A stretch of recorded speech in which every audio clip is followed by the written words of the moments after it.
La une des quotidiens parus ce jeudi 8 août 2024.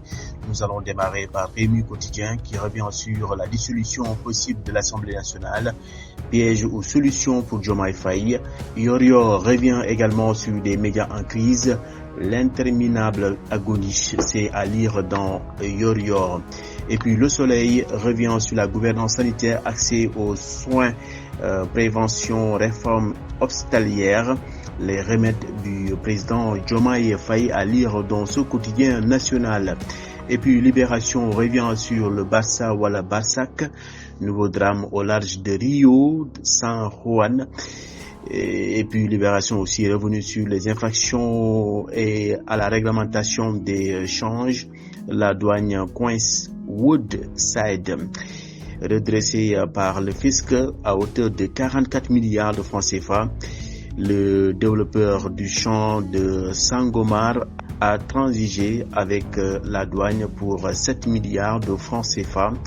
Réunion du Conseil des ministres, vaste chamboulement dans l'administration territoriale, c'est à lire dans Libération.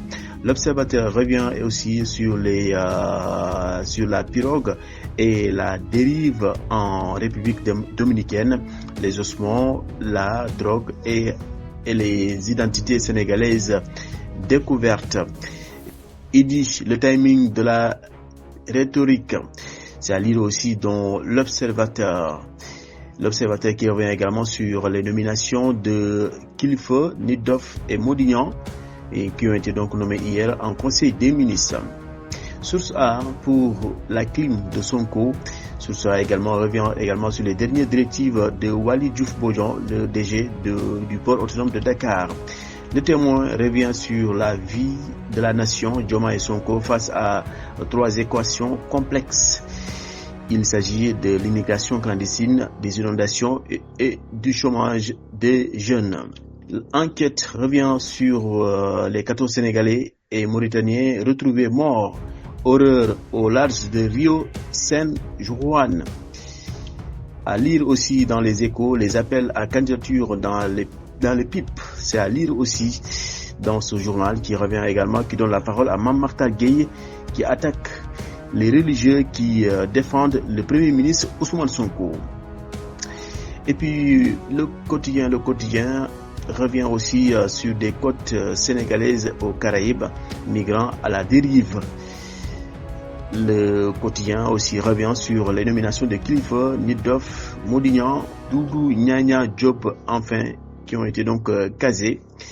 Et puis échange peu honorable entre Guy Marius Sagna et Abdou Mbow. Vox Populi aussi est revenu sur les nominations en Conseil des ministres, jeu de 16 musicales chez les gouverneurs et préfets et sous-préfets. Walfadjri Quotidien est revenu aussi sur les sorties polémiques du Premier ministre Ousmane Sonko. Comment Sonko efface Diomaye. C'est le titre qui barre la une du quotidien Walfadjri. Sud Quotidien, l'enfer des motos Jakarta, c'est un dossier à lire aussi dans ce journal paru ce jeudi. L'info, le profond désaccord sur la réforme du Conseil de la magistrature, c'est à lire aussi dans l'info. Et puis Besbich revient sur les élections législatives et locales, enjeu d'un couplage.